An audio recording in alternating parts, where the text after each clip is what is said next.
Wali Songo di Indonesia. Indonesia ada 9 wali. Yang pertama Sunan Gresik atau nama lain Maulana Malik Ibrahim. Yang kedua Sunan Ampel atau nama lain Raden Rahmatullah. Yang ketiga Sunan Bonang atau Maulana Magdum Ibrahim.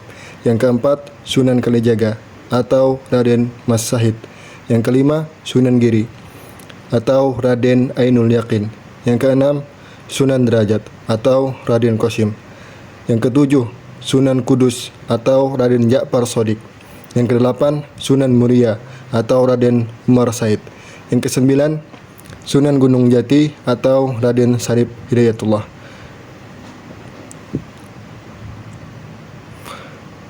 Kemudian peran Wali Songo di Indonesia pada peradaban Indonesia antara lain dalam dakwah Islam pada masa awal lebih bertumpu pada usaha para saudagar secara perorangan.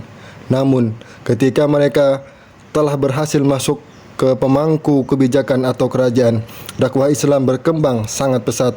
Kemajuan dakwah Islam di Indonesia cukup besar. Hal ini disebabkan para adipati atau raja mereka masuk Islam, sehingga penyebaran Islam yang dilakukan oleh para pedagang pada masa berikutnya dilanjutkan oleh para pengusaha dan para wali sebagai penasehat dalam pemerintahan. Hal ini turut memberi kontribusi yang sangat besar terhadap perkembangan agama Islam dan sekaligus kebudayaan di tanah Indonesia. Dalam bidang pendidikan, seluruh ulama atau penyebar Islam di Indonesia dan juga para wali songo menjadikan masjid atau pesantren sebagai pusat dakwahnya. Mereka mendidik dan mengajari masyarakat tentang agama Islam dan bidang lainnya. Keberadaan pesantren atau masjid dalam dakwah mereka menjadi dasar terbentuknya lembaga pendidikan di wilayah Indonesia. Dalam bidang seni, arsitektur, pembangunan masjid diutamakan sebagai rumah ibadah sekaligus pusat kegiatan umat. Banyak masjid yang didirikan oleh para wali yang mengembangkan gaya arsitektur yang indah dengan sentuhan etnik dan budaya lokal. Contohnya dalam pembangunan Masjid Agung Demak, Masjid Agung Kesepuhan Cirebon, Masjid Agung Banten, Menara Kudus, dan Masjid Agung Baitur Rahman Aceh. Keindahan arsitektur maupun ornamennya merupakan khasanah kebudayaan yang harus dijaga kelestariannya.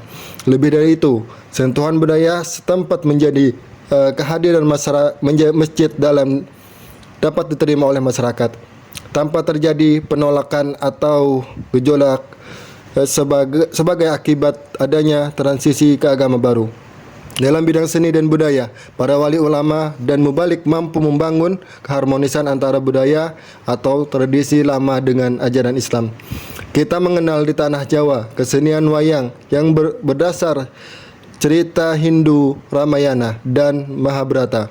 Sebagai sarana dakwah para wali dan mubalik, wayang merupakan peninggalan tradisi lama diolah dan diterjemah kembali oleh para wali dengan mengganti isinya dengan ajaran Islam untuk mengiringi pementasan wayang.